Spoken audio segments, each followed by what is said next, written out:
Hello mga buddy, sa araw na ito mga buddy ay susuungin natin yung napaka-bigat na traffic dito sa entry point ng Epifanio de los Santos Avenue, no? Dito sa Cubao Underpass Tunnel.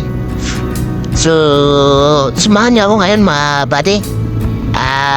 Susubukan natin susuungin itong napakabigat na traffic dito sa EDSA. Wala lang araw, wala lang oras ang traffic dito sa underpass na EDSA. So tara na, 1.4 kilometers mula dito sa entry point na underpass Epifanio de los Santos Avenue, no? Papunta dun sa pinaka-exit niya, malapit sa flyover ng Santulan. So 1.4 kilometers, aabot siya ng 24 minutes. So sumahan niyo ako, buddy.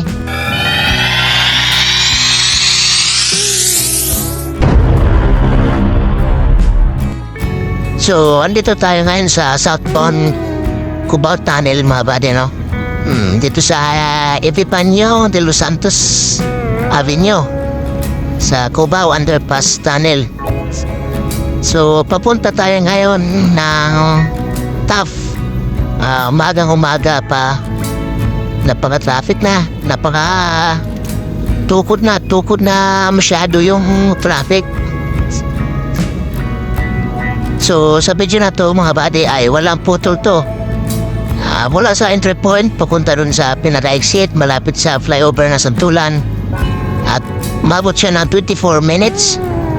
So, ganito na talaga kalala ang EDSA ngayon. Wala na ang oras, wala na ang araw ang traffic sa EDSA. Kaya pag ikaw ay isang driver na madalas ay nagmamaneho dito sa lansangan ng EDSA, no?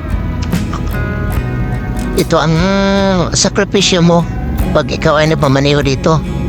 Lalo na pag ang sasakyan mo dala ay manual.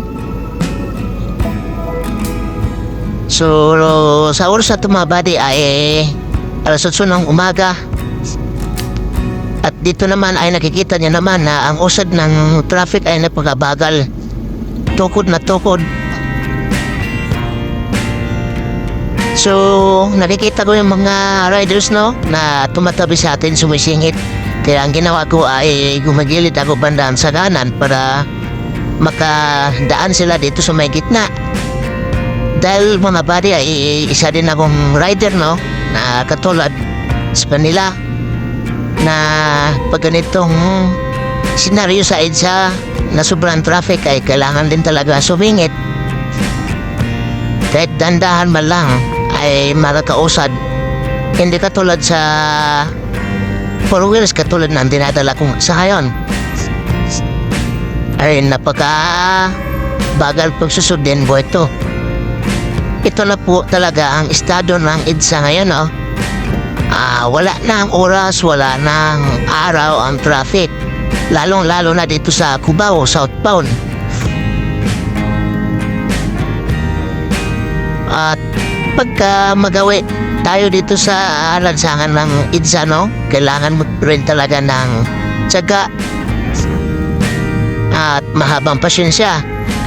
At iwasan natin na maging mainit ng ulo sa ganitong sitwasyon. Dahil pares-parehas naman tayong nakaranas ng ganitong sobrang traffic.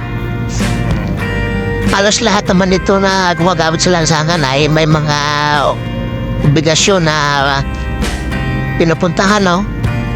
So, iwasan po natin na maging magmamadali o maging mainit sa kalsada para lalong para iwas na rin para iwas sa abala.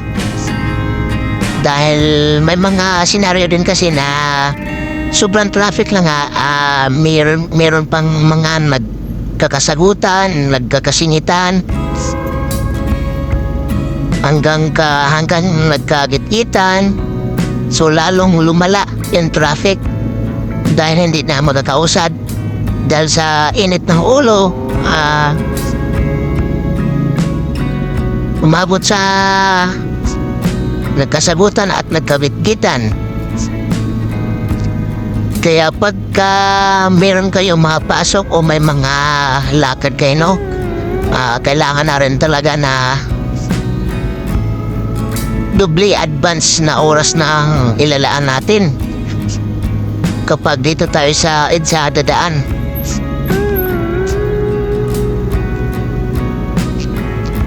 Dahil kitang-kita nyo naman mga buddy, kahit motor ay napakabagal ng usad.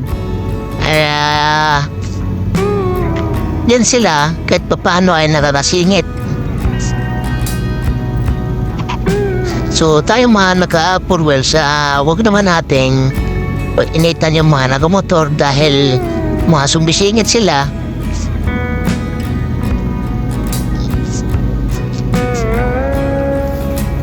Ay natural lang po talaga yan sa mga nakamotor.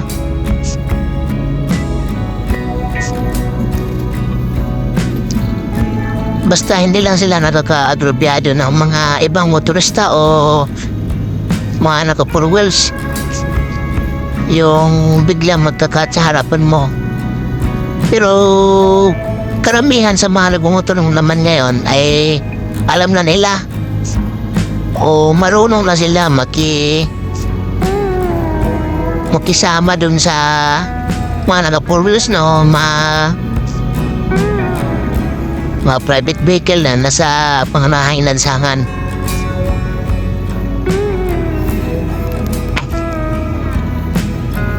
So yan mga buddy, andito pa tayo sa bandang ilalim ng MRT Cubao.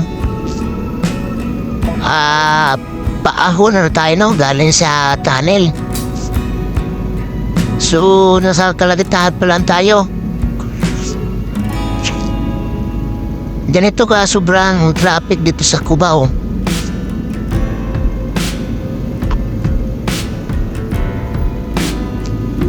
Kailangan talaga tiyaga. So kung napapansin niyo mga buddy, nagbibigay ko ng space dyan sa harapan para yung mga motor gustong sumingit sa bandang kanan o sa kabila ay makatatawid sila. Yan na. Kasi dito sa may gitna, ay yung mga nasa unahan ko ay hindi nila pinagbigyan ng or hindi nila binigyan ng konti space, no, para makasingit yung ibang motor. Maliban na lang sa mga sobrang late na mga scooter. Katulad nitong pick-up truck, medyo malapad siya kaya hindi na nakasingit yung ibang motor. At yung nasa unahan ng Toyota Wigo ay medyo malapad na salakyan yan. Kaya yung ibang motor naghahanap ng paraan o makakasingit man lang kahit palit na space. Kaya ang ginagawa ko, titingnan ko yung side mirror, kaliwa at kanan, kung saan sila pwedeng makakalusot, no? Kung saan sila lumalusot, doon ako nang bibigay ng space para hindi sila maiipit sa dinadala kong sasakyan. So ganyan mga buddy, medyo naiipit na yan sila dyan kasi dun sa may unahan ay medyo malapad o malalaki mga sasakyan yun, kaya medyo malilit lang space. Kaya nagbibigay ako ng space dito sa may harapan ko para yung mga sumusunod dyan, katulad niya na nagbabalak na tumawid dito sa kabila kung may bandang kanan, ay madadaanan sila. Hindi katulad ng ibang mga naka-four wheels na talaga isasagad nila yung space nila din sa harapan, kaya hindi nakakasingit yung ibang motor. Kaya sa mga nakamotor din, doble ingat naman din kayo mga buddy. Respeto na rin tayo sa mga naka-four wheels dahil hindi lahat ng drivers sa naka-four wheels ay pagbigyan kayo, no? So dandahan lang para hindi tayo makasagi ng mga naka-four wheels or yung mga naka-private car, no? So andito na pala tayo ngayon sa bandang farmers mga buddy. Ayan, magti 10 minutes na. Pero mag-isang kilometro pa lang ang tinakbo natin. Ganito kalala ang traffic dito sa Cubao, sa may Itipanyo tunnel, no? So, kailangan talaga magbaon ng mahabang pasensya pagka dumadaan kayo dito dahil wala na talagang oras ang traffic dito sa EDSA. Hanggang sa may Ortigas na tong traffic na to. Umaga, tanghali, hapon, ganito na talaga dito. Napaka-tukod na ang traffic. So, continue pa rin yung video natin mga buddy. Walang putol to, walang cut. Hanggang sa may sa may flyover ng Santulan. Doon na natin to putulin yung video dahil medyo mahaba-haba talaga tong video na to. At pinapakita ko lang talaga sa inyo kung gaano na ba talaga kalala ang traffic dito sa Metro Manila, lalong-lalo na dito sa EDSA, no? Sa mga nagbabalak na pumupunta ng Manila na mga galing ng probinsya at magdadala ng sasakyan. So ganito na talaga ang sitwasyon sa EDSA. Wala na talagang oras ang traffic dito.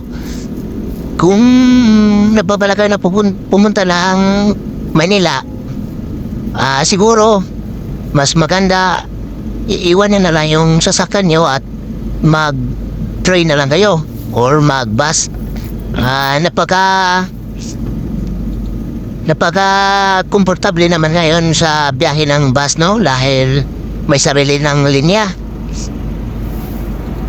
May bus carousel EDSA at MRT na rin para tuloy-tuloy. At mula pala dun sa may bus terminal ng EDSA, no?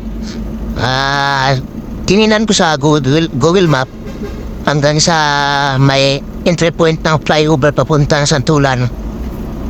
Mabot siya ng 1.4 kilometer, no? So hanggang doon lang, mula entry point dun sa may pasukan ng tanan sa Epipanyo, Abinyo, hanggang dun sa may exit sa may bago mag-akit ng flyover. So doon natin puputulin kung ilang minuto talaga abot yung video na to. Walang putol to mga buddy. Titingnan natin kung ilang minuto ang biyahe. So yun ang babasihan natin pag bumabiyahe tayo dito sa may ilalim ng Cubao. Kung talagang naiinip na tayo sa video na to mga buddy dahil medyo mahaba talaga to, pwede nyo naman i-forward para mas malaman nyo talaga kaagad kung ilang minuto ang aabutin mula dun sa entry point ng Epipanyo, Abinya, no? Sa tunnel hanggang dito sa exit point ng Epipanyo. Sa may bus carousel, dun natin puputulin ang video. So, continue muna tayo mga buddy.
So dito mga buddy ay nasa 1 kilometro na tayo, no? Paaho na tayo sa may bus carousel, Cubao. So, umabot na rin siya ng 15 minutes, mahigit. 1 kilometro pa lang yan. Pero ganun nakahaba yung nilaan mo dito sa ilalim ng tunnel, no? Sa Cubao. So, napakalala na talaga ng traffic.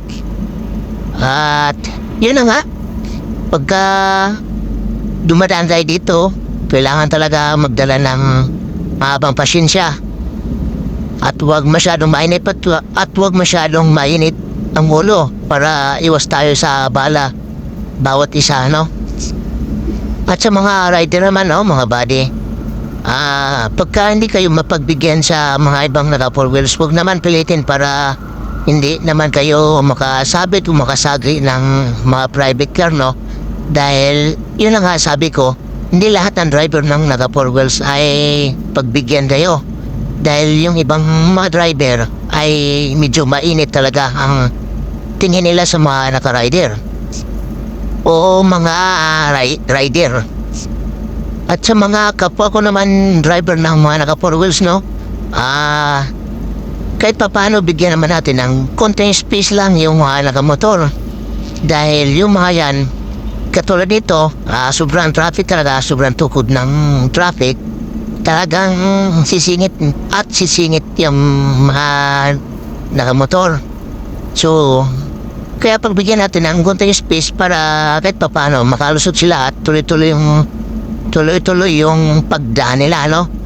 Kaysa talaga mababarahan sila or hindi sila makasingit, lalong magkukumpulan yan sa tabi natin at magsiksikan yan hanggang ipipilit na lang na mag-uunahan.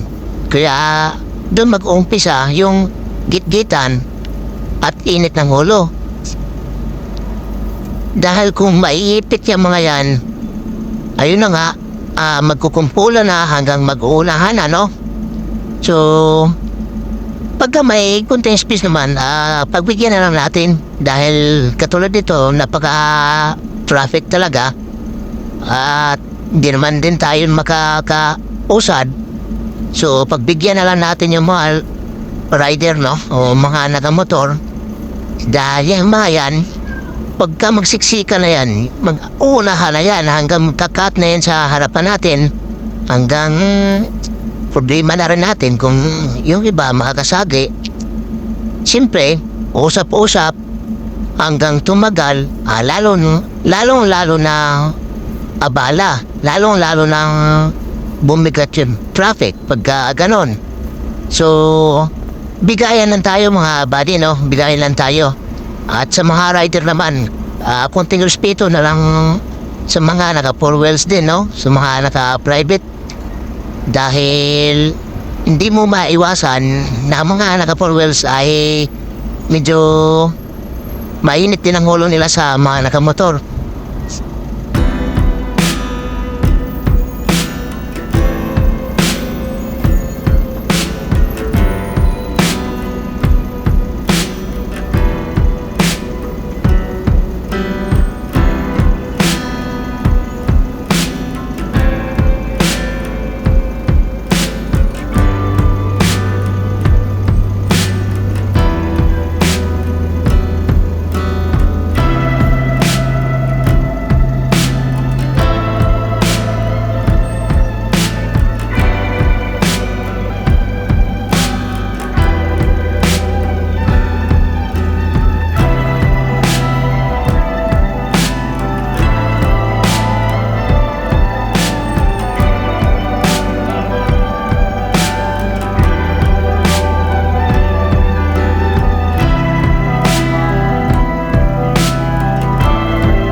dito kung napapansin niyo dito mga buddy, napaka-traffic na talaga.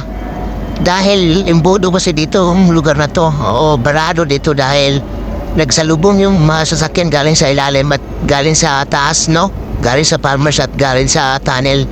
So, nag-uunahan kasi yan sa flyover papuntang Santulan. Doon sa may flyover ng Kamkrame. So, meron din na mga dumadaan sa ilalim pero talagang barado dito. Kaya, lalong mabagal ang traffic dito. Dahil nga walang enforcer din minsan din sa may flyover na mag-assist dapat. Kaya ayun, nag-uulahan. Katulad nito kung nakikita nyo sa may harapan, talagang nag-uunahan kung sino yung magaporma sa linya na diretso sa may flyover, no? Dahil kung dun ka papasok sa may bungad na lang flyover ay pahirapan nun dun paket dahil nga nag-uunahan, dalawang linya lang yan. Pag dito ka mga galing sa taas mula farmers or galing ka sa tunnel, kung pagsasamahin yan ay nasa 5 linya eh. So, pagdating sa flyover, dalawang linya na lang yan. Kaya, ganito ang sitwasyon, barado. So, nasa 22 minutes na tayo mga buddy. Walang putol talaga yan. Tuloy-tuloy yung video natin. At tinitingnan natin kung ilang minuto ang aabot mula dun sa entry point, no? So may Epifanio Avenue sa tunnel hanggang dito sa exit sa may bungad ng flyover Santulan. So nasa 23 minutes na tayo. So ganito kalala talaga ang traffic dito sa umaga. At walang oras naman talaga kapag dito ka dumaan. Man-northbound man o ma-southbound, talagang napaka-traffic na talaga dito. So, yun lang mga buddy. Puputulin ko na tong video na to hanggang dun sa may bungad ng flyover Santulan. 1.4 kilometer, no? Abutin to. At abutin to siya ng estimated ko lang sa 24 minutes. Dahil dito sa video na to ay nasa 23 minutes. At 40 seconds, no? So, yun lang mga buddy. Maraming salamat sa panonood. At least, na-share ko sa inyo kung gaano ka haba yung traffic mula dun sa entry point ng tunnel, no?